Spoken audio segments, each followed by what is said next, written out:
So, good evening, everyone.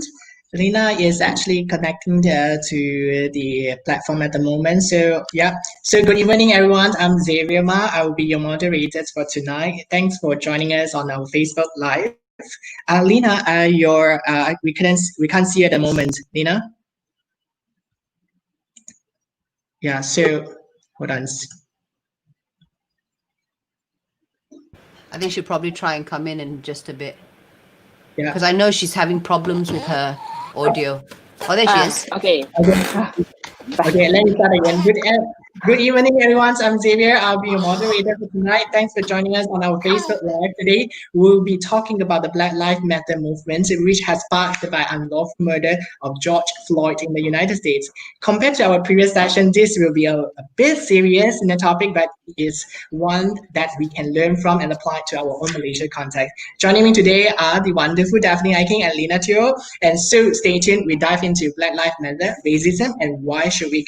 Before that, then it would be awesome if you guys share this live videos on your social media platform. Firstly, please allow me to give you a short introduction of our guest today. Daphne Iking is a Malaysian beloved TV personality, MC, actress and TV vlogger. As a mother, Daphne is an avid child advocate of children and parenting issues. Welcome, Daphne Iking. Hi, guys. Good evening, everyone. Hello. So now I'm Lina Teo represented Malaysia in Miss World 1998 and here in Ireland when she placed as second runner-up. She also held the leading role in a local English sitcom Kopitiam as Susan Lau. She is currently as a documentary filmmaker who has produced, written, and directed numerous world-class documentaries for prestigious broadcasters like National Geographic. Hi, thank you, Lina, joining us today. Hi, thank you for having me. So before we start, could both of you share about what you have been up to recently? Are there any exciting project coming up? Definitely start first.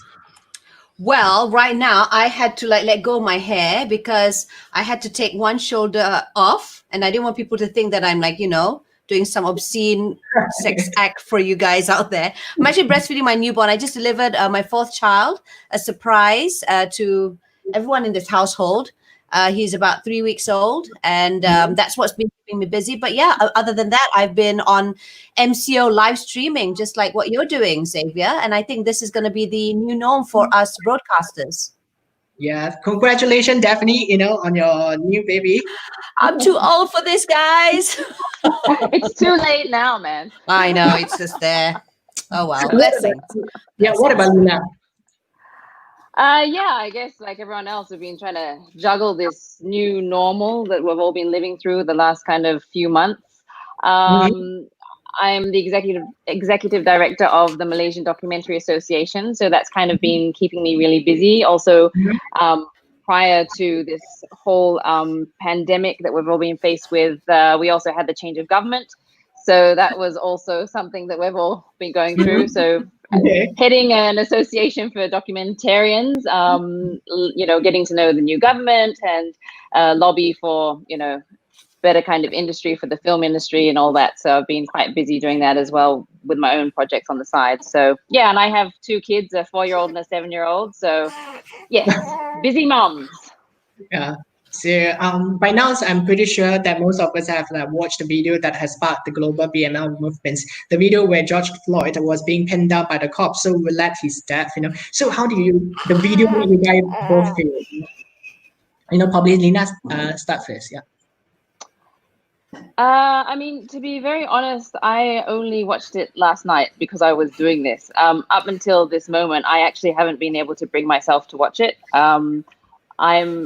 I'm really, I get really emotional and very affected by things like this, any type of injustice on a massive scale. I had obviously read about it and I knew about it and I'd read all the transcripts and everything leading up to that point. But last night I actually forced myself to watch it. And I was, until now, I'm pretty traumatized like the rest of the world, I think. Yeah, it's kind of leaves you speechless, I guess. Okay. Yeah, it impacts you on a massive level for sure. Okay, what about your Daphne? So I guess we've been talking about this issue. I think for a while ago. Okay. Yeah. So, could you tell us about your feelings once you watch? I mean, so after you watch that's the video. Oh my God, I'm on the same boat as Lena. Actually, I just watched this today because of this interview, and also partially because it happened so near to when I delivered. So you know how they have this very stringent pantang where you're not supposed to get all emotional, and and to be honest, because I didn't have a helper, I don't have a helper. It's just 4 kids in one household during the MCO, so it was quite crazy on my end. And to be, Lena mentioned it about the government change and everything. So I was just a little bit too malas to read what's really happening around the world, and especially on local front. But when I finally, so I've been reading the articles, I've been hearing it from my husband and stuff like that. I'm seeing snippets of it on tweets and stuff. But to actually watch the video, I said, I'm going to put a hold on this because I just delivered and I'm going a bit crazy. But I watched it just now. I watched the full 8 minutes, 9 minutes, almost 9 minutes. There was one that was on YouTube. And I'm so glad I didn't watch it then when I was now I've got at least the confinement lady coming in, so there's a bit of ease from my end. I was so emotional just now, and my husband said, I think you need to stop watching it right now because it's getting to you and it's stopping, because the baby was affected when I was breastfeeding. So it's horrible, it's terrible. Okay. I'm really mad. Yeah. So, do you think that this the movement is relevant to us Malaysians somehow, and how and what we can learn from it? Definitely. It is, because it does show that each group has its own stories of prejudice, and there's opportunity limited by racism. And this is happening also here in Malaysia. We've got our racial issues ourselves. And I think the most current one, where I'm actually quite involved with, is the fact that we've got those undocumented migrants, who are getting so much shit. And there's this, we've got this movement going on called the Migrant Juga Manusia hashtag. And you can see such a significant, I know it's not related per se to Black Lives Matter, but I'll get into that in just a bit.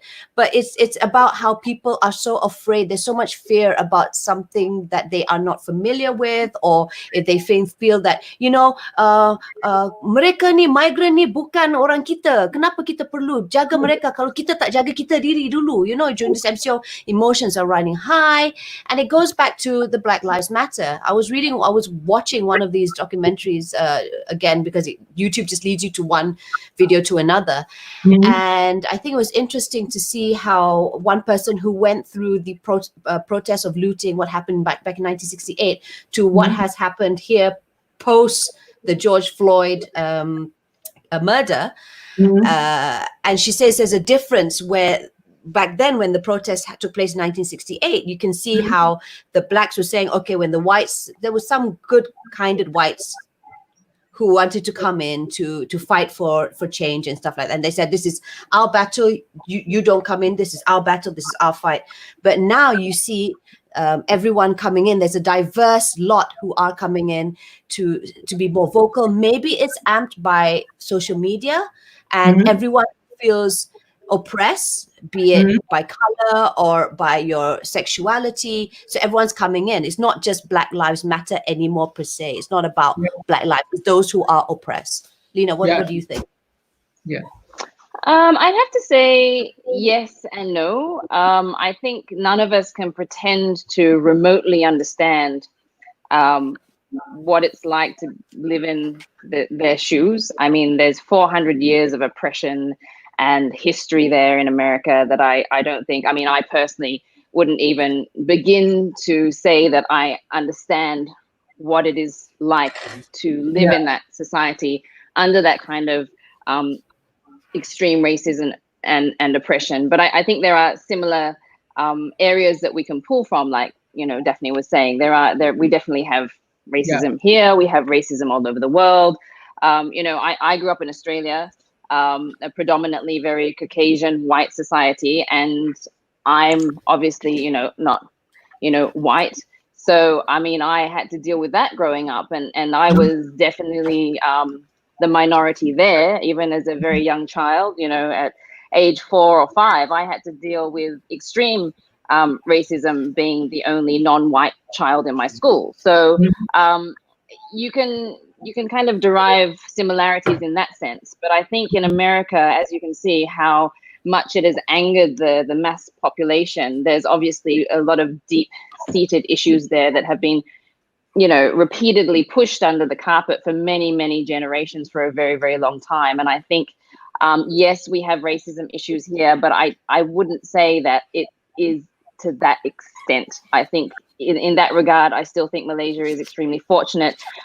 Yes, we have racism, we have, discrimination, but nothing like what I saw in that video. Unless I could be completely naive and ignorant. It may be happening in some corners, but it's not happening on every street corner. Yeah, because speaking about that, there's a lot of negative stereotypes about the African community in Malaysia as well. So, such as associating them with crimes, drugs, and how do you think we can change that perspective, Lena? Look, to me, everything comes back down to education. The more ignorant we are, the more we don't know about anything, whether it be a culture, a people, a religion, or whatever. What we don't know, we fear. When we fear something, we discriminate out of fear. I mean, that's, to me, it's a very basic calculation. So even with my own children, for example, I think that's what I'm trying to eliminate. The more educated and the more empathetic, the more compassionate, the more we understand about each other, the less we're going to fear each other. So, if you don't expose people to understanding different cultures, then that's what you're going to get. And that's unfortunately why it tends to happen in more rural parts of countries, because there's less exposure, there's less education to different types of lifestyles or communities or cultures. And that's where this fear and mob mentality comes in. So what about you, Daphne? I have to agree in so many levels with what Lena just said, all that and more. And I think Lena and I both know this person, a friend of ours. When she first told a group, well, I don't know if she told you at the same time, but when she told a group of friends of ours that she's dating a South African guy, I remember that production team. Someone said, "Huh? Dia kawin orang Afrika? Ya Allah, hitam-hitam. Elaine suka orang." Dr. Kumai mentioned Elaine. Elaine suka orang hitam-hitam. Gagak. You know what I mean? And that's when, and they started laughing. And then someone said, "Bukan Afrika jenis itu." They said, "Dia South African. Pak Saleh punya South African." Oh, so that's okay, right? Exactly. And they laughed it off. And at that point, as I was a spectator, because obviously I knew who she was dating at that time. Now married, happily married, by the way. I now, going back to this topic, I feel bad that I didn't say something then. Like I sort of like, I didn't laugh because I went like, yeah, I went, Ya Allah, korang ni. But that was the only thing that I contributed towards that. I could have said like, hey, I should have educated them a little better lah, because this was the production team. And they go, Ya Allah, you tu orang hitam gagak, and I could have spoken up, but I didn't, because I went just Ya Allah and I moved on. But now that I'm looking at that George Floyd and reading all the questions and finding out a little bit more with regards to why there's so much injustice and why some people are saying certain things that may anger other people, is because there's the lack of understanding and why we are allowing this injustice to happen amongst us. And it's just not amongst the blacks, but racism and discrimination per se. We're just allowing, we just go, Ya Allah, korang ni, astaghfirullahalazim, tak baik tau. And that's it. So it's education, it's back to education. I agree. Yeah. So, you guys are celebrities and influencers. Do you feel responsible in spreading the awareness and truthful information that relevant to your followers, such as DLM? Lena? I'm a terrible social media person. I'm like zero social media, man. I'm just got my kids. I'm trying to get through the day. I just really got no time for social media. Lena, you could after this, you could actually get some tips from Daphne. Oh, I know, she's awesome. Yeah, she's the social media guru. Look, I think you do it through your films, though. You may not do it over social media, but you do it over your films, your documentaries, your documentaries. Yeah, that's my passion. That's where I kind of my heart and soul into that. And I also believe, in the massive responsibility in being a parent. So I think that's kind of how you quietly change the world. You're creating these human beings that are gonna, continue, the evolution of humanity and the earth. So that's kind of where I kind of feel that I can make the most change. But of course, in today's day and age, everybody is responsible for the words that they put out, whether they're a celebrity or not. You have to be responsible for your words and your actions. And I think it's important that we walk the walk more than talk the talk. So I try and kind of just live my day that way. And then however that reflects on my social media, I hope that's, reflected in a positive way. So. What about you, Daphne? I know that you are a person, shared about so much about children's, about like cares, love, and also on your social media. So how do you see about this issue? About what, the BLM or using our platforms? Using your platform. I think it's very important to whatever you're doing in life, be it what you portray on social media or off, or whatever platform that you're using to amplify what your concerns are, like Lena's in her docu, sorry. You have to be truthful, you have to be authentic, you have to be fair. And that's very hard because your vision or your optics of what fair or justice is could be something different to somebody else. But yeah, you have to be truthful, you have to be authentic. And I think it's really important for you, if you have followers, if you've got the influence, no matter how big or small, you should use that for greater good. Like this MCO, when we started fiddling around with this live streaming opportunity, because we were just bored at home and we had all these cameras, gadgets, and gizmos, and we started using it. Initially, I didn't have, we had friends coming in from the F&B and saying like, Dev, can you help us bring some promotion to our business? Now we're doing delivery. And I didn't actually know where my live streams were going to bring me to, because main-main punya project kan, hobby. But eventually it got a community together. What I'm getting at is it brought a community together of F&Bs who were competitors, for instance, now come together to work ways and how they can help each other. It was really a kita jaga kita movement, and it just amplified from there. So I thought no one would be watching. It would be just the 5-6 people, the family people that I would WhatsApp and say, hey, you testing my live stream okay or not, But those people shared it. And then those F&B people shared it with their friends. And that's when everyone came together. So I think you may think that no one's going to be watching, no one's reading your tweets, no one's, but there are people who are reading or watching or are interested. So you might as well use that platform to do something good while you can. Yeah, I totally agree with you, Daphne. So speaking about this, so what do you think about the comment made by Saminda Katie, the ex-Miss Lina can go first. Yeah, movement, the PR movement, was it being insensitive or she was just being informed about this issue, Lina? I mean, yeah, you have to ask me, right? Between all. Don't laugh. Look, I'm sorry. Yeah. There is no way that you can plead ignorance unless you are a complete moron. To say that was like beyond insensitive, beyond ignorant.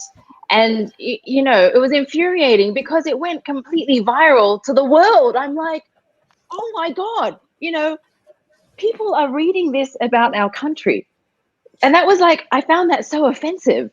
Is like, why is this going around the world about somebody saying these terrible things?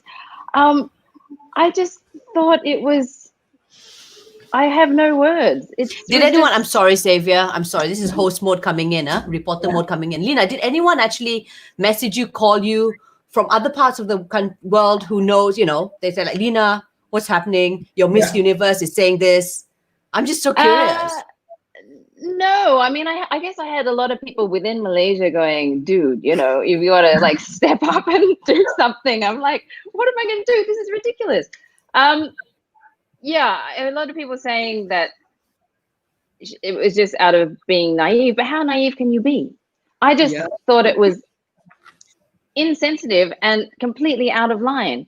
And I don't know what planet she's living on, but it was offensive on so many levels and wrong on so many levels. And I'm like quite a compassionate person, I like to call myself, and quite like forgiving, but I just thought that was totally uncalled for and just total bimbo moment. That's all I can say. If you really are that incapable of like educating yourself on an issue that is affecting the whole entire world, Okay. then just don't say anything.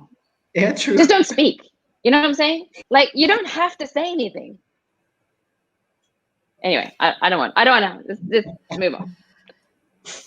I remember when Joe asked me, said, do you know who this Samantha woman is? She says Miss Universe. And I'm like, Samantha who?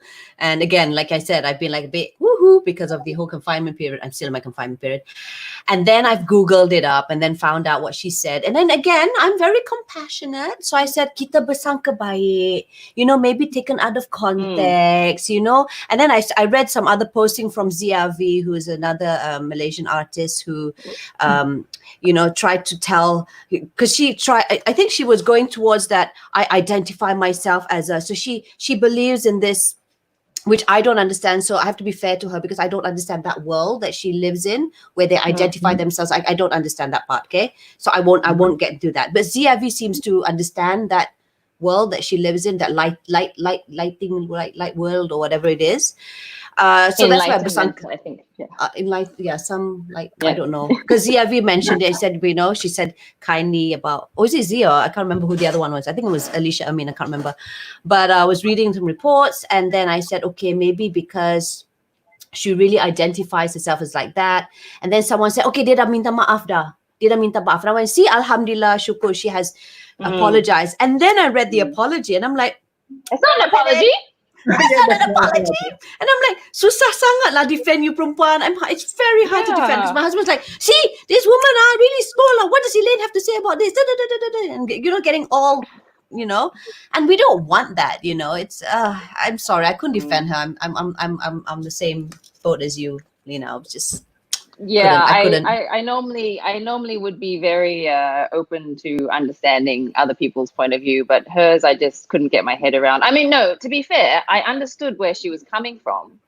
Yeah. However, we are physical beings living in a physical world with physical issues, very real physical issues that we are all having to deal with and being confronted and challenged with. And that's got nothing to do with this whole esoterical kind of, you know, that's the word. That's the word. Yes. Esoterical. Yeah. Yes. So I understand where she's coming from. I do. But I don't excuse it as a comment for people that are suffering. So to me, if you are that enlightened, you are a compassionate person. Therefore, you should be connected to other people's pain. Oh, yes. Yes. And there was zero empathy, zero compassion, zero understanding, and zero connection to anyone's pain. It was just downright selfish, and I don't think it was well thought through, and that's why I gave her the benefit of doubt. And then when she apologized, but she didn't really, it didn't seem to me as an apology, that's when I went, that's a bit hard. But at the same time, it made me realize that how important our messaging is. If you're going to put something out there, you need to be really well informed. It's okay to have your opinion. I think it's okay to agree to disagree also. Absolutely. But what your intentions are can be misconstrued, and you have to be ready for the backlash lah. I mean, I faced that before, so yeah, exactly. Yeah, me too. So she cannot be defensive. You know, she just apologize. I don't be defensive. Yeah, but until today's, I actually check her Instagram, but it seems like she is still very ignorant. She's still very ignorant. Yeah. So speaking about that, so what advice would you give the other influencer to avoid from making such a mistake, Mina? You know, I keep telling you, I'm a terrible influencer. I don't think about it much, to be honest. Like, I really do believe that it has to. I'm terrible because I always kind of say what I feel, as you can see what I've just probably said the worst things. Mhm. So I'm not really good at putting on a face or whatever. What you see is what you get, kind of thing. So I believe in that. You know, on whatever platform, whether you are, you know, everybody is an influencer. Whether Mhm. you are influencing the people in your immediate community or within your own family, everybody influences somebody, some other human being on this earth. Mhm. So everybody has that social responsibility, and I think you should take that seriously. You should always think about how what you say Mhm. impacts other people. Mhm. And yes, of course, it's more dangerous now because we have the internet, and it's so everybody's like, oh, you know, I'm angry about this. I'm just gonna blah, blah, blah, blah, you know, out on social media, or I'm upset about this, or you know, and everything. We hang all our laundry out for everybody to see. Mhm. But I think we do need to take a step back and really realize the responsibilities that come with that and the impact that comes with Mhm. that. I mean, this video alone and this whole incident, imagine this one video this 17-year-old girl took of this man being murdered in the street. If it had been like 10 years ago, this would never have even come to light. Mhm. But Yeah, true. because of this one video that this one person took, that influenced the entire world and has World. started, you know, this massive movement and has you know, brought up all these, you know, skeletons out of the closet to be dealt with. So that just shows how Mhm. much what we do impacts others. Yeah, true. Yeah. What about you, Daphne? I think, again, I'm always up for, I mean, I'm always vocal also on all my platforms, but I think that it's, you can get your point across without being crude. Mhm. Recently, a very dear friend of mine has been holed up, and he might face several years in jail because of what he has written on his social media with regards Mhm. to a royal family.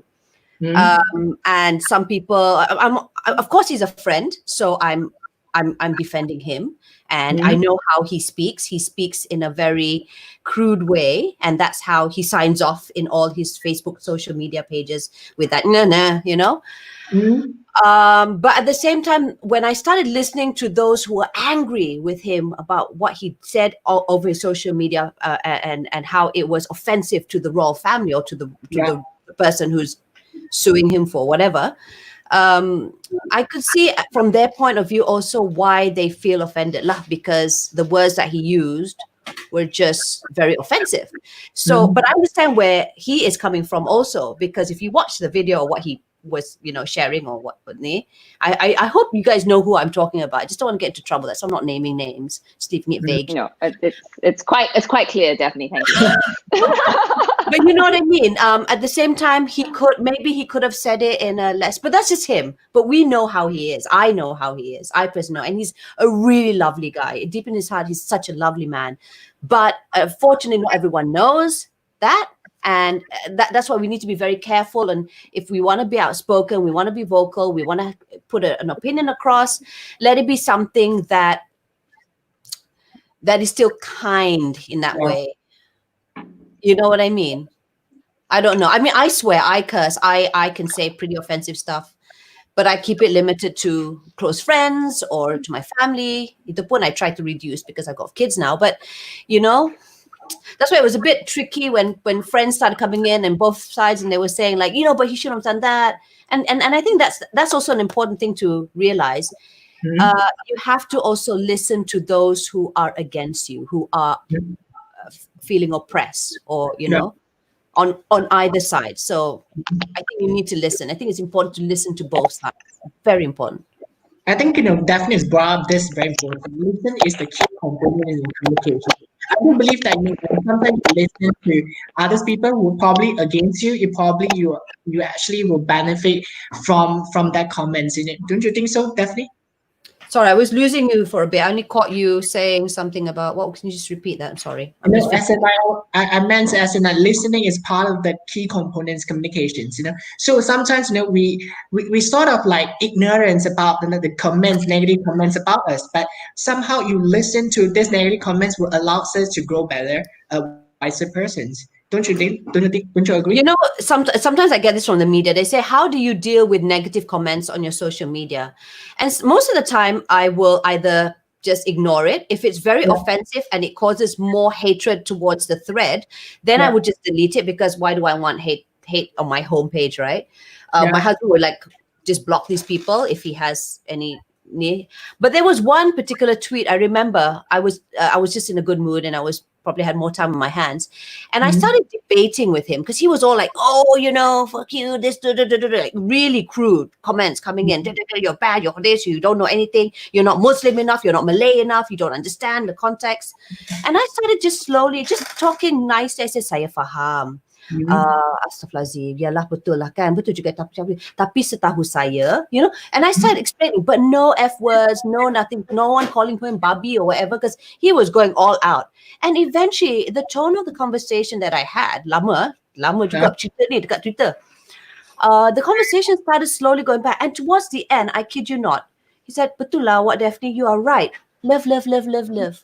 From the first where he was calling me, "Fuck you, Babi, you suka DAP, Cina, no, no, no, you tak tahu apa-apa," like, you didn't even get my race right, but okay, never mind. All that. And then suddenly from the end, it goes, "You're right. Terima kasih, Daphne. You're right. We can agree to disagree. Love, love, love. Love." So sometimes it's just about, of course, I had time with that one, but sometimes it's just about how you re-educate and the tone that you use. It's about being compassionate and patient in that sense. But you can't do that with everyone. And some people are going to be just very degil, and they're going to, no, my thoughts are like this. Fortunately, I had that, and that was like I told my husband, I was like, "Now, see, I can change this person. You see, by nice words." Because he's like, "Fuck off, lah. That one can just delete, just block." But I'm like, "No, with kindness and love, kindness and love." I'm so sorry. I've got my niece also watching this, and I'm using all these horrible words because my kids are all now. But yes, you get the message, right? Yeah. Yeah, I think Lina just like sign I off.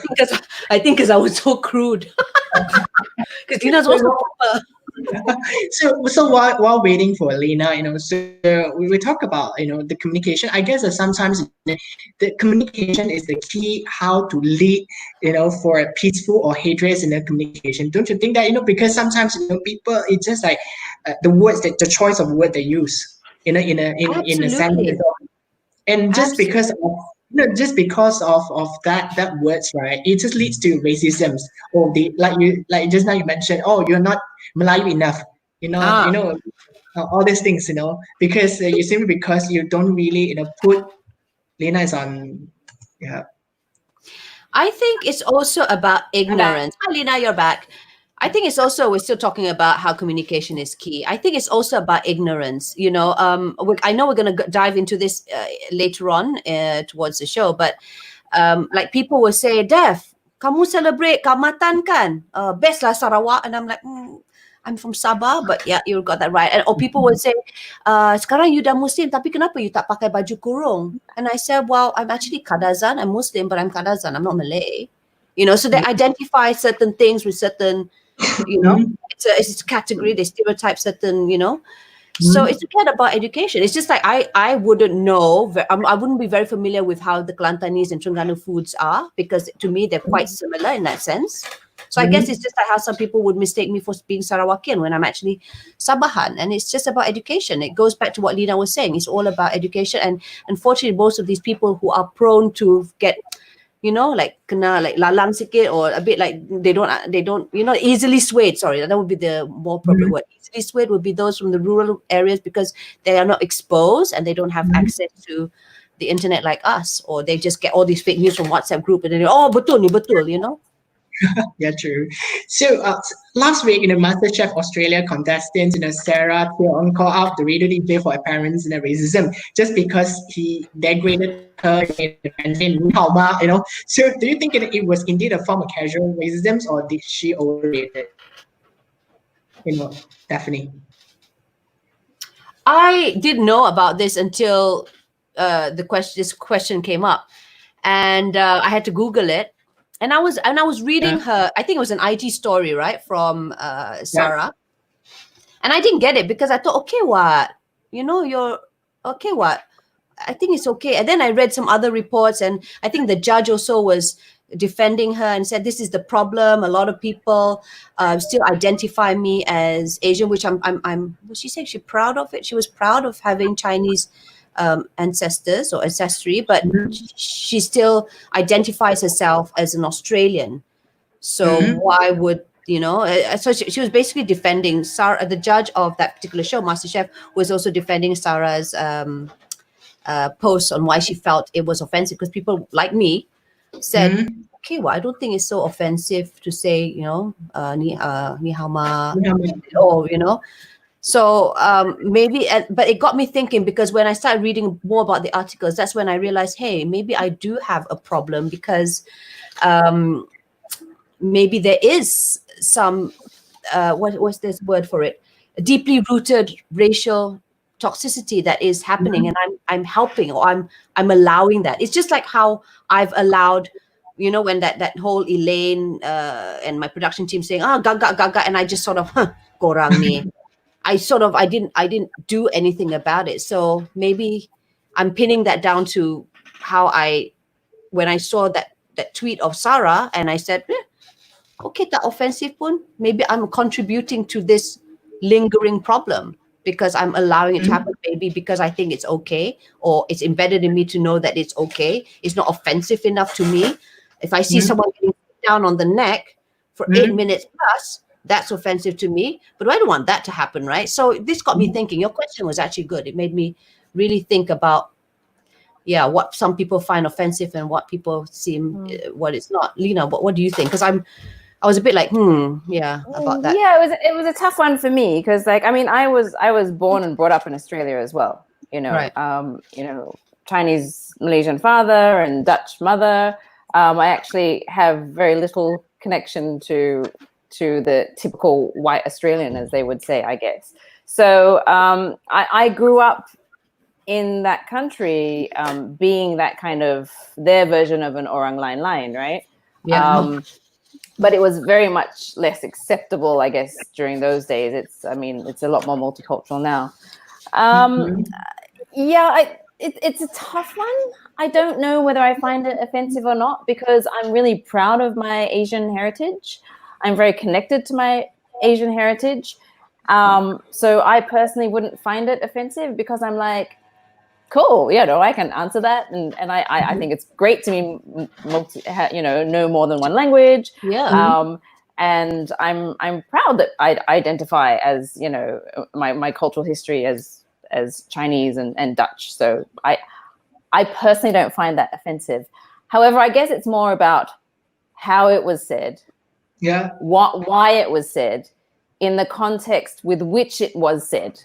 And perhaps that's where when you're getting the information of an experience secondhand, it's difficult to understand.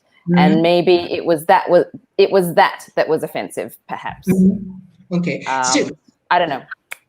I mean, like, for me, speaking about the context, if the DJ is a Chinese today, this Chinese DJ is actually addressing these issues like to Sarah, ni hao ma, I think the outcome would be different, right? Well, and I also think in Malaysia, we live in a very multicultural country where we speak many, many languages. Yeah. So it's the norm, apa khabar, ni hao ma, le hao ma, everybody is like you can say how are you and hi and in like 25 different ways, and everyone is like, yo, it doesn't really matter, it's not a big deal. But in Australia, when I guess you're speaking predominantly, everybody's speaking English, and then I think there's also a tendency, I have to be very careful how I word this, but I think there's also a tendency to be a little bit disconnected from our cultural roots to prove to be the norm. And I felt growing up as not the norm. I was always trying to envision myself as a white person just to fit in, right?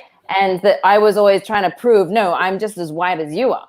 when like clearly, dude, look at me. Do I look white to you? No. So that was never going to happen, right?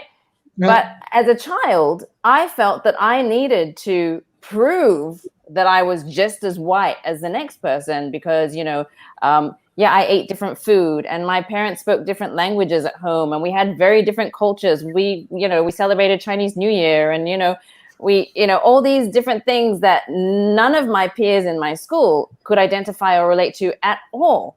And I felt that I was not allowed to be proud of that. And I was not allowed to own that. And because of that, I felt growing up in that society, I had a massive identity crisis. And I actually struggled as a child to really kind of accept the whole part of myself as being all those different diversities because it was so important to me to fit in and not be discriminated against because of my cultural differences. However, in contrast to that, when I moved here and lived in Malaysia, it was like a sea of people that were just like me. And I was the normal person, And so you're normal. I'm an orange line and it's okay. I have a box. So it was really like a coming home for me because I was in a society that, yes, okay, I'm not the predominant, race or whatever, but it's still very much accepted that in our own weird eclectic way that we accept different races within our society, and that is the norm. And we're allowed to have those differences. It's not always that we get along or accept that about each other in every way. Look, we're not perfect. We're far from perfect. We have a lot of racial issues. However, whether bumps and scratches, whether we like it or not, all these races are Malaysian and we're all here to stay and we're going to fight it out to the end, or we're going to love and hate each other till the end. But that's what is this melting pot of Malaysia. And that's how it's very different to a country like Australia. Sorry, I went on a rant. Sorry, but that's, yeah. No, that was good. That was good.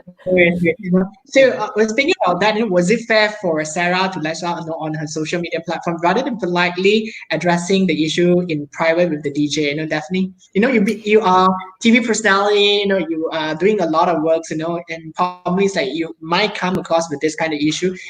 How would you? If you are the Sarah, what would you do? Again, because where I'm reading about this whole story, I'm not hearing it because it didn't even come out on air, right? So there's no actual, so we don't know the niyat and everything, as Lena was saying. What was the reason behind it? Was it offensive or not on their part? Even though apparently the radio station did apologize. Anyway, moving back, you know how social media is the only way to grab attention. I mean, look at POTUS, for instance. He doesn't even need a press release. He just tweets away. And that becomes news, that becomes headlines. So having said that, if I was Sarah, and I'm just reading it again from, reading it from the article and understanding it from, a view from reading it over the article, I would have probably just said, I find that a bit offensive. And then start a conversation going on with that DJ and say, why? What did I do? I'm assuming that DJ was, sorry, I'm sorry. Yeah, because you can't just assume that I'm, as opposed, she should have just continued. From the article, I read it as she just put down the call. I mean, she put the call down, right? I mean, she didn't continue the interview. That's what I assume happened because that's what I'm reading from the article. I just ended the call. That's what she said, right? She should have just continued. And then maybe at that point, it could have been educating the DJ, for instance, or it could have, benefited her if she wanted to really make her point come across. Might as well use a platform like the radio to just amplify it better. At least start the conversation going and addressing it then and there, because I think there's a word for it. It's can't remember what it is, but you know how you say it's like almost like a coward when you do it over social media and go like, yeah, when you could have just addressed it then. You had that opportunity to address it. Again, I'm reading it. I don't know. There was no radio. I couldn't find any radio interview about it. So I'm guessing that she ended it. I'm just assuming that she just ended the call when I would have just like straight down. I've got like, hey, I find it offensive, like, dude. Why? Because I would have done that. Okay. I'll just say, but that's why you're cool. But that's me. So, what about you, Lena? This issue. I mean, say, was it fair for her to let out no on her social media? It's a free world, you know. Everyone's a different personality. Everybody is free to express themselves however they feel fit. I think. Look, I don't ever pretend to kind of understand why everybody does things, but you know, like I said before. Am I cutting out? Yeah. Like I said before, I just think whatever you do, as long as you do that, Mm-hmm. you know, understand responsibility of that platform. So whatever you say, I guess you have to be responsible about it. Yeah. So we have few more issues about Black Lives Matter to cover. Then we'll get back. Now we go for a short break. So stay tuned as we'll back for more. Short break. For more exciting insights. Yeah. See you in a bit.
So welcome back, and we are still talking about the BLM issues. So as I said, that racism isn't getting worse; it's getting firm.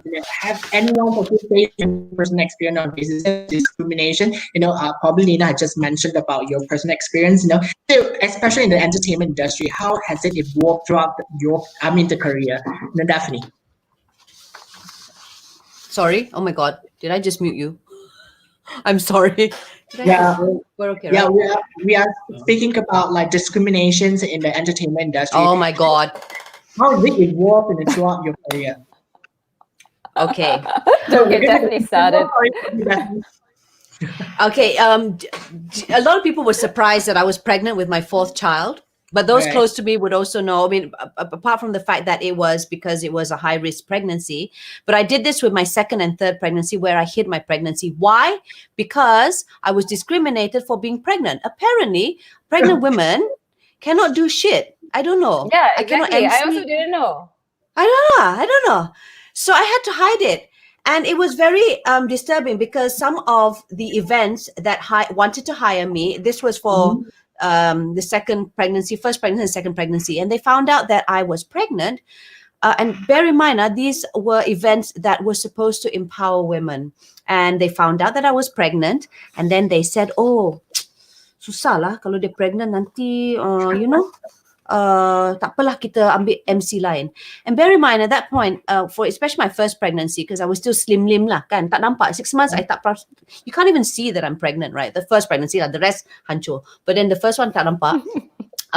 Yeah, and if it was something where I had to bungee jump or go diving or do something a little bit crazier than usual, then it's fine.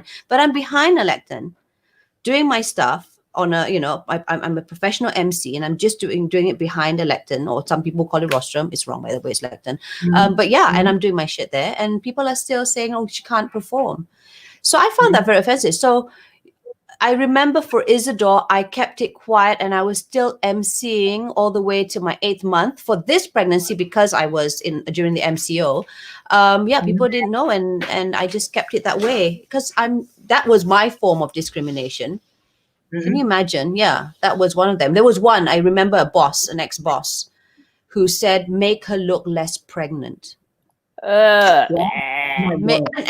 again, I thought, because there are I'm one of those blessed where I don't really puff up in the face. Everything else puffs up lah, but my face tak nampak lah. And she said, make her look less pregnant. I'm like, how can you make someone who's 7 months pregnant look less pregnant? And it was for something that had to do with women, huh? So, what, women cannot get pregnant, cannot get married and get pregnant, is it, and have kids? So that was very disappointing, to say the least. I was very disappointed. I was very disappointed with my producers for not standing up, especially because it was a women's show. And, it was really sad. I was very disappointed. Yeah. What about you, Lena? Definitely being female in this industry, definitely you feel it all the time, everywhere you go. I mean, I had a meeting, my first meeting in 3 months since the MCO started, with real people. I was like, whoa, with a government department. I won't elaborate which one, but there were 21 men and me. I was like, you have got to be kidding. It is the year 2020. Why am I the only female in this room? So yeah, I mean, there's not enough female voices. I think my only advantage is that I'm quite thick-skinned and I don't really care much about what people think, so I just bulldoze my way through things. Did you feel do you feel they're looking at you differently because you're a woman there, or? I've never been in that situation, Xavier, but yeah. I think so, definitely. And then, of course, I mean, having that whole beauty queen background is not really very helpful for being taken seriously as a woman. I mean, obviously, because you're supposed to be an idiot. And, and you're constantly aware of the fact that you are a female. I don't know whether that's just this industry or it's part of, the Asian culture as well. I think there's a certain degree of that. But yes, I think you have your guard up a little bit. And there's always that sexual discrimination. And then what did he exactly mean by that when he said that to me? And there's all these kind of, read between the lines, kind of like, the way people look at you, the way men talk to you, it's definitely not the same way that they speak to men. Yeah. So you have to work harder to be taken seriously as a woman, for sure. And then, of course, you're fierce and, and bossy. Do you have to be more fiercer or more bossier? Do you have to... I hate this. Do you have to man up? Do you have to be a man? You know what I mean? I'm curious. Okay, so Daphne, you know me quite well. I don't know if I can be any bossier or any more fierce. Unfortunately, it's part of my nature. I definitely do not. I'm quite conscious about it. So I'm like, okay, this is me. I'm definitely a female in this environment. I know I'm making you feel uncomfortable because I'm female. I'm a strong woman. I'm not afraid of you. And I will say whatever the hell I want to. And that makes you feel uncomfortable. But I'm sorry about that. I can't do anything about it. So that's kind of how I am as a person. But I think not everybody has that kind of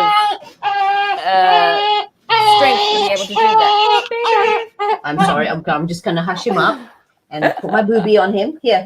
Wrong hole. Yeah, so I mean, our industry is like fairer skins have always been the standard of beauty, while dark skin is actually being unfavorable. So do you think that our industry is actually really of this, which contribute to these issues of racism? Lena? Again, I'm like this terrible person who doesn't fit any of the boxes. I go up against everything. When I was modeling and, in more in front of the camera, which I'm not so much now, but it was always like, you have to be fairer. But then I came from a country where everybody goes and pays Sunbathing. hundreds of dollars to go tan themselves and Yeah. like being brown. Like if they want to go in the sun and then they go to tanning salons and stuff. And then I moved to a country where everybody's wearing whitening cream and staying out of the sun and wearing like gloves and stuff. And I'm like, what is going on? This is such a weird world. And then I'm half Western and I'm half Asian. So I'm all types of messed up. But yeah, I was always going out in the sun and sunbathing, and then I'd come back and onto shoot, and they'd be like, "Why did you go in the sun?" I'm like, "What? What did I do? What did I do? Oh, she's brown." I'm like, "Seriously, this is the color of my skin. What's your problem?" Like, So, I'm terrible with all. Yeah, don't ask me. I never follow the rules. Yeah. What about you, Daphne? You've been in the industry for quite some time, and being in the acting. Rub it in, Xavier. But I'm proud. Yeah, I remember joining this Miss Penang many moons ago, only because my the guy who was managing me then when I was in university said, "Def, if you win, you can do down payment for your kanchil." I'm like, that's good. Then I don't have to ride my motorbike anymore, right? So I joined, and of course I had the whole group of all my, my fun group of friends helping me out, getting me all because it's like this pageant thing is real deep, serious business, yo. I'm talking about, yo. It's crazy, I just thought I'll just go in there with my black shoes. No, you must have different sort of shoes, different sort of panties and underwears and bras and what have you. So anyway, I went there and I won. And I remember because, I spoke a bit of Hokkien, and I remember the girl who was everyone's favorite. Most of their favorite, because obviously I won. So bitchy. Just say it one more time. I didn't quite hear. What did you say, Stephanie? Because I won. Miss Pesta Millennium. I'm like, when I look back at this picture, I'm like, what did you do, woman? But I won and I got my kanchil. Anyway, and she said, how can she win? She's so black. She said that in Hokkien. And I turned around to her, and I was shocked and that was probably one of my first where like, wow. Because it was her group, it was not just her. It was her group. Like they would say, like, I don't understand. How can she win? She's so ocha. She's so black, Because I, of course, like Lena, I'm like one of those who go to Penang Beach and every time I can skip university classes and stuff. Like, okay, burn me, son, burn me, make me look hot like J-Lo, And many years later, I was casted for this particular moisturizer, and when they me, it was all fine and dandy, and the only thing, but back then when advertisements were all based on like proper casting and real, and the money was good. The money was good then. So they just told me, Daphne, you just let us know roughly when your menses is coming. Okay, it was that how serious their business was. And I said, okay, my menses like that. So they made sure that my timing of my menses would not be during production because they thought I get spots. They did not tell me to not stay out of the sun. So I went sunbathing that weekend and I came to shoot with darker skin. They were so upset and they flew me to Bangkok for that. So I stayed on for a week to lighten up a bit, and they put on so many masks and what have you. It was serious because I could remember they were all speaking in Thai, and I looked so angry at my Malaysian agent at that time. So it is. It's a big, big deal because they were saying like, you see, it's so hard now to make you white. No, how to make you white. Why? I said, you just told me to tell you more about my menstrual period, my cycle. No one told me to stay off from going to the beach. But that was many years ago, and it's still happening now, guys. It's still happening now. My makeup artist was saying, I said, jangan pakai putih sangat boleh tak? You put on a bit darker because I like it darker, or just like one tinge fairer because then it would deoxide, whatever, and then it becomes gelap sikit lah kan. She said, tapi Dev, you tahu tak, bila I letak you gelap sikit kan, my likes tak banyak tau. Bila you putih sikit macam hari tu, I letak putih sikit banyak, I punya like. You see? Still happens now, like that. Bring out your own light. That's horrible experience. That's horrible experience, definitely. No, it's good. Yeah, we were fed to the many like racist, stereotypes kids in Malaysia, such as being kidnapped by Indians. I'm not sure whether you guys experienced that. Like Malays are lazy, the Chinese stingy. So looking back as a parent now, do you guys think that family upbringing plays a huge role in cultivating a racist environment? and Absolutely. you know. 100%. I mean, everything comes from how you are cultivated and educated from the minute you come out of the womb. It's from your upbringing, your environment, your parents' belief systems, the community's belief systems with which you are nurtured in. I watch that in my children so much that they are just complete empty vessels, and they only become everything that you feed into them. And one of my I have a massive pet peeve about racism, to the extent that I when I go to fill out forms and they want you to fill in what race you are, I refuse to fill it out because I refuse to be put in a box. And I refuse to teach my children to belong to anything. I mean, first of all, my father was Malaysian Chinese. My mother's Dutch. My husband is mixed Eurasian, Chinese, Dutch, French. So my children are have the cultural background of at least 8 different backgrounds. So first of all, it takes too long to explain. And second of all, it shouldn't really matter. And I've kind of managed until, my son's 7 now. I've managed up until he was 6 for them to completely have zero understanding of the difference between racial backgrounds. I mean, they were very connected to their own culture, and they understood what the different beliefs and the different cultural customs that people celebrated and things like that, but out of respect and out of, curiosity and out of, being excited about certain celebrations and all that kind of stuff. We taught all of that from various backgrounds, from Buddha to Islam to whatever, Christianity, everything. Again, about education. And that was my biggest concern about sending them to school. Because unfortunately in Malaysia, you are forced to choose your school by race. And that was a massive challenge for me. Because I deeply want my children to grow up being proud Malaysians. However, the education system has given me no choice, but because of my own very strong belief system about being non-racial, to send them to an international school. And this is one of the biggest reasons why I have chosen to do so, is because it is not an issue what race they are. And that makes me very, very sad, because I have been forced into that situation. So I'm very, very passionate about that. I don't want my kids to ever have any racial feelings about anybody from a different culture or background. I want them to be curious about life and learn and understand and be compassionate and empathetic human beings, and they're not going to get that in a local school, unfortunately, in my opinion. So what about you, Daphne? I've only shared this with some random close friends, but I think it's important for me to bring this up because we're talking about racism and stuff.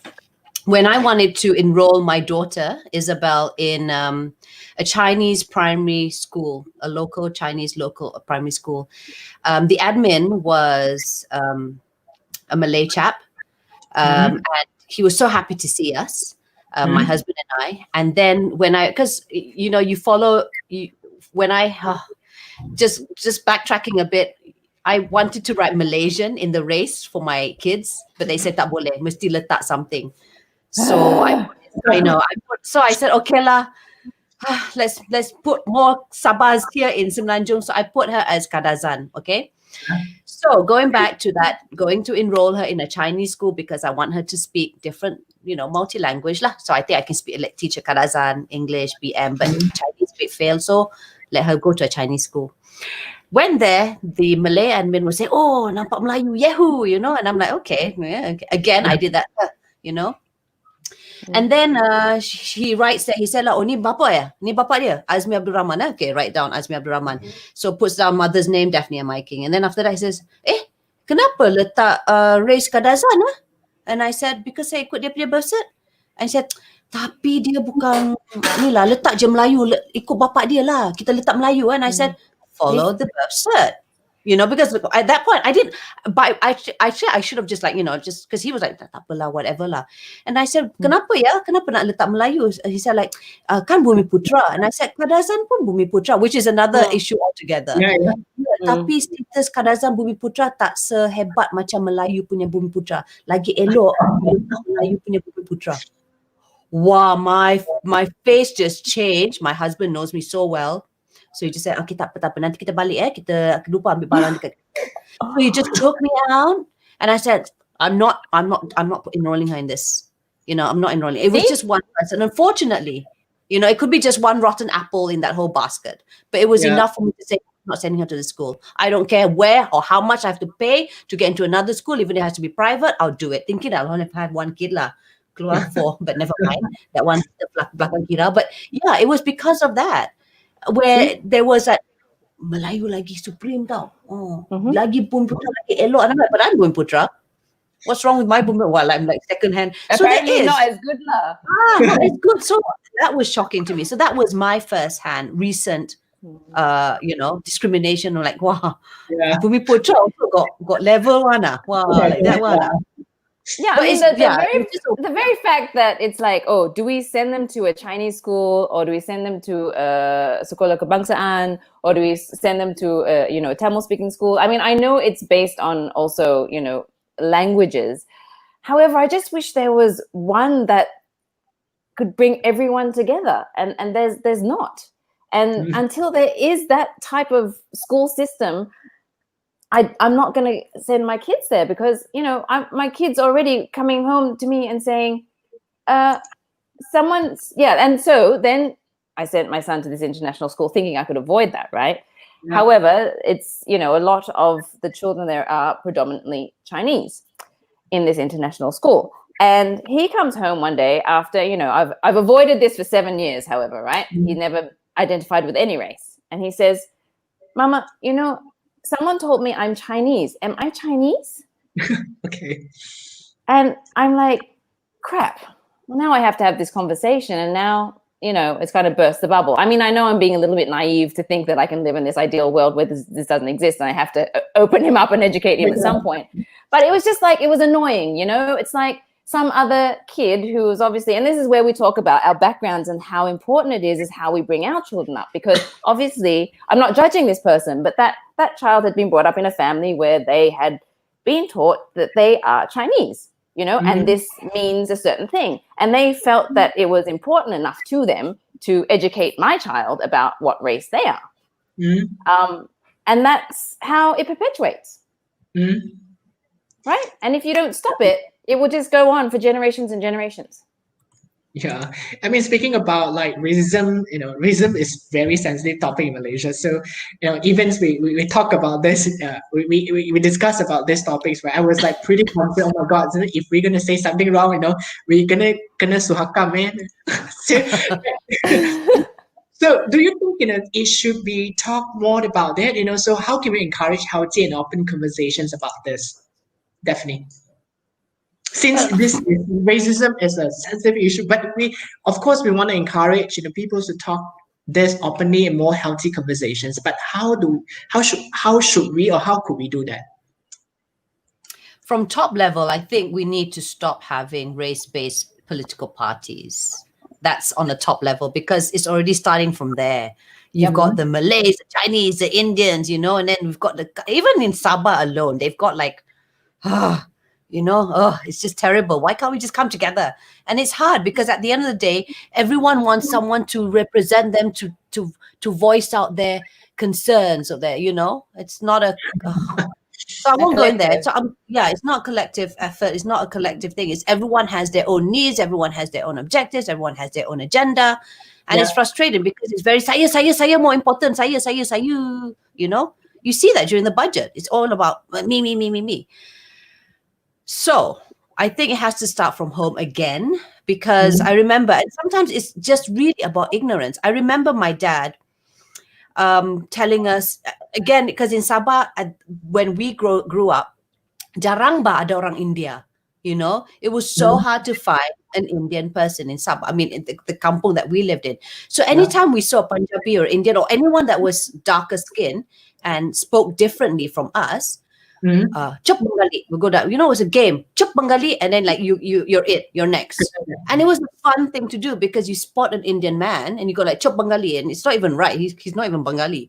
But we grew up doing that, right? And my grandmother said, "Tok kau jaga kamu nanti orang India pergi Chup Bengali kau." It was something that was just, and then again, it was my father. My father who would say,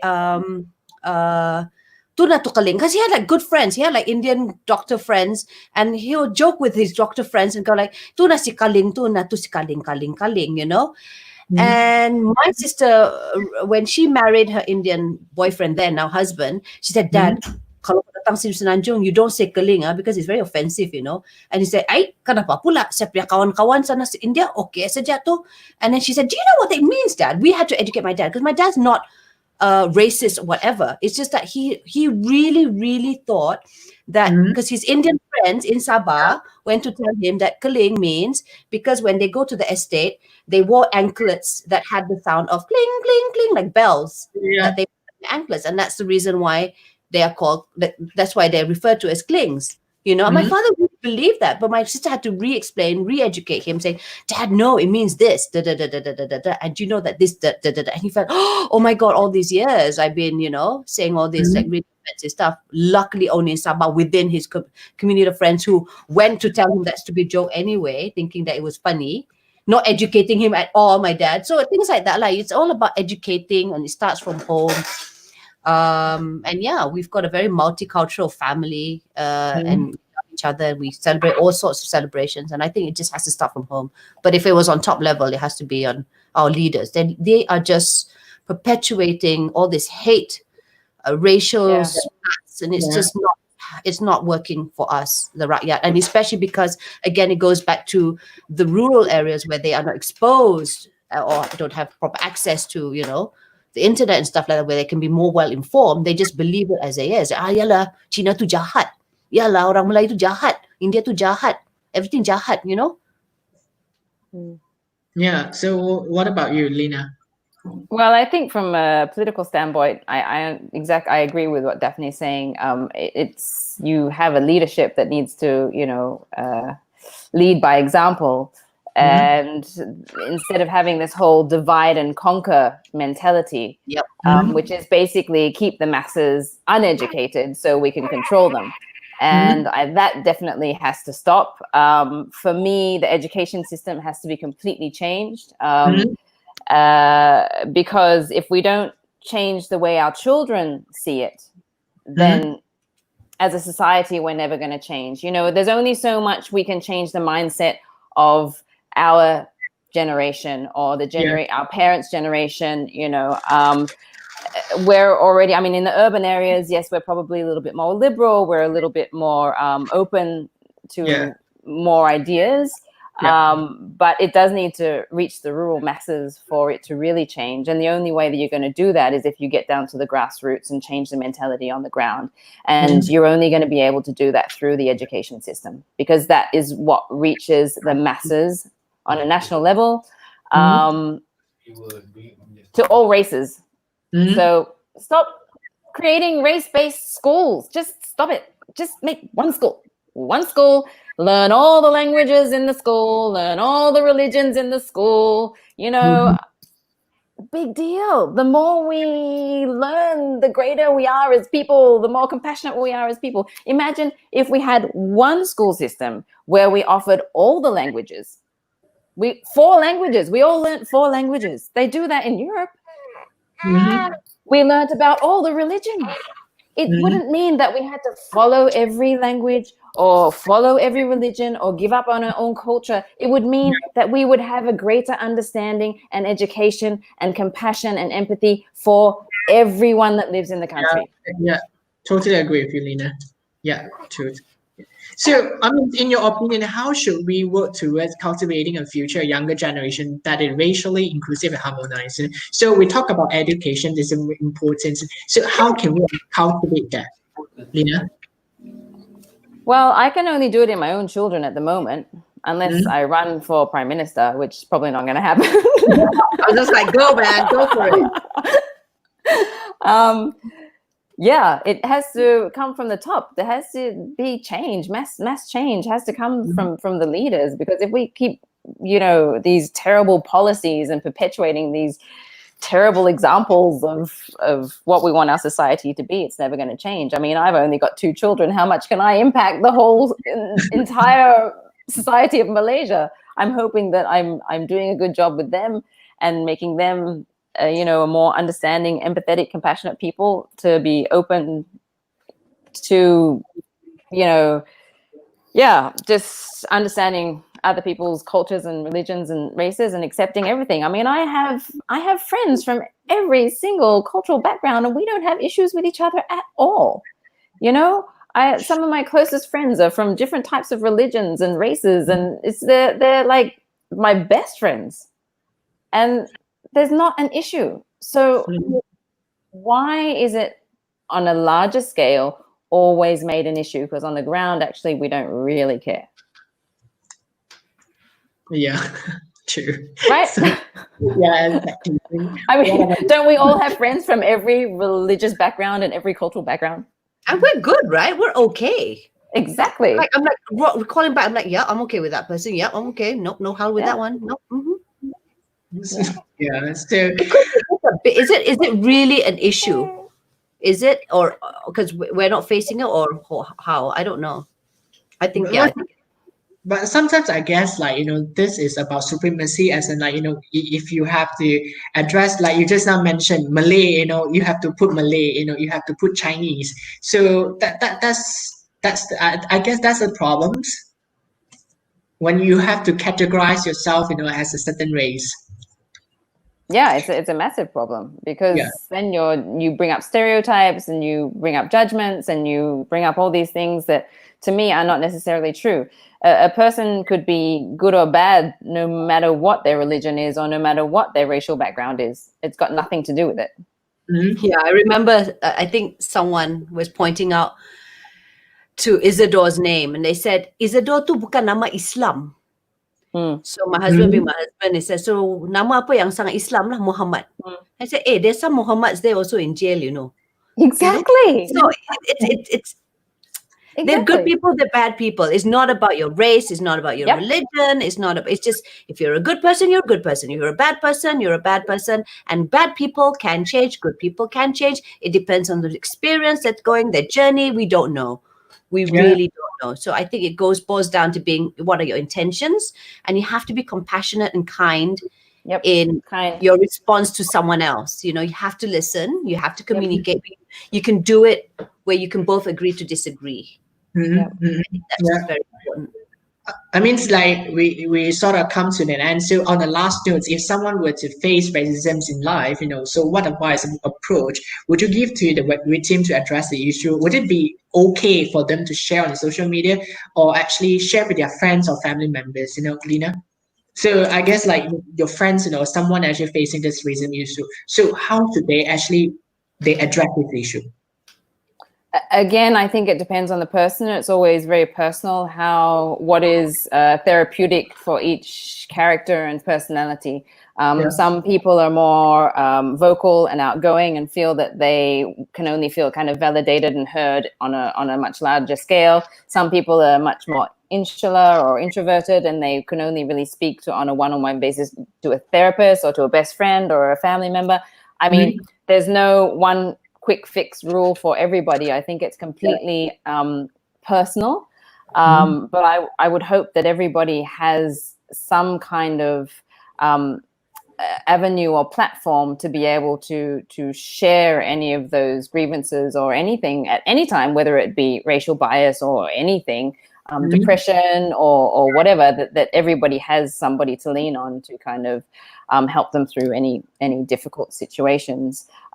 For me, I guess what I'm teaching in my own children is that, you need to be proud of who you are. You need to be strong with your core and certain about know yourself, and know that no matter what anybody says to you, you can think about it and, you know, process it, and then understand that, well, is this true for me or is this not true for me? And if I don't think this is true for me, well, I'm a strong enough person. I know myself well enough that I'm a kind, good person, that this is actually not my crap. This is actually your crap.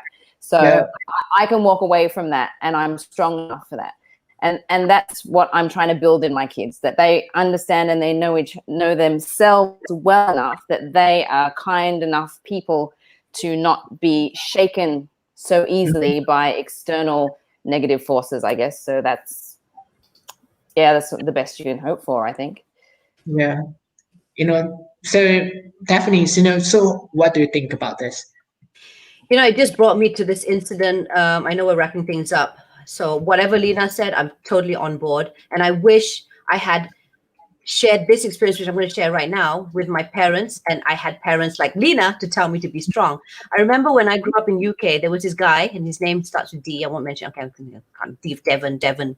Yes, that guy, Devon. He used to bully the hell out of me. And he used to say stuff like, you've got a funny nose. Your nose looks like it's been flattened by a steamroller. And he used to be really mean to me. And that's sort of, you yellow chinks, you're not supposed to be here. You bring us lice. And again, wrong race, but never mind. All Asians are all Chinese, lah. Oh yeah, I got that in Australia too. It's ridiculous. Not just Chinese. Asians are Chinese. Full stop. And I should have just brought it up to my mom or my father that I was being bullied constantly in school. And having said that, I think now it goes back to about me with my kids, and I want them to be able to express themselves safely to us and to be able to communicate issues like this to us first, if this was to happen to them or their friends. Because bullying right now in schools are happening, and it's just, especially in private schools, just the divide, the need is quite, So that just brought me back to going back to my kids again, and there's a communication where they need to be safe to tell. I mean, they have to be a safe place. It's a safe place for them to tell me anything and everything, because it's just a horrible world out there. It is. I don't want to taint that for them, but it is. It is. It's just it can be quite brutal. So thanks, Lena. That was quite nice. But I guess, older parents, they actually, when you actually express your thoughts with them, right, they would just tell you, don't complain. Please don't complain to us. So deal with it, So I guess this is how we brought up, me and being brought up. So anything, please don't complain. Just deal with it, So I'm not sure whether definitely you deal with this issue. To just deal with it? I mean, you deal with this when you were young. Yeah, of course. Like I said, I was bullied. I was called poodle face. I was called when I wore braces and with that horrible headgear. Oh, macam lah. But I dealt with it. And I think because my parents were so busy, and my mom was very resilient, was very strong. So that was a good thing, but it also made me seem like I need to be strong also. I want to tell my kids that being vulnerable is also a strength. And I think that's very important. So at least they know that they can come to us again about being safe and telling us about their problems. Oh my God, I've got a niece who just had a period at the age of 10. So, oh my God. I know. So it's really, really scary because sorry, sidetracking. I know we're going to wrap it up, but just very quickly, I've got one case of a 9-year-old who is pregnant, and we thought that she was victimized. Either she was raped or something because she's pregnant, No, suka sama suka. So it's getting a little bit more, kids are more advanced nowadays. So we really have to learn to communicate better with our kids. That just scared me, man. That's a different topic altogether, but you should bring that up. It's about how young kids are learning about sex and their bodies. I mean, I think it's that, and anything comes down to communication as well, keeping that. And I think as parents, we need to make sure, like Daphne was saying, that it's a safe place for our kids to come back to. So again, thank you so much, Daphne, and special times with us, sharing your thoughts. Thank you so much, and hope to see you guys for catch up for coffee soon. Thank you so much, and have a pleasant evening. Bye. Good night, Brian. Good to see you. Bye. Bye.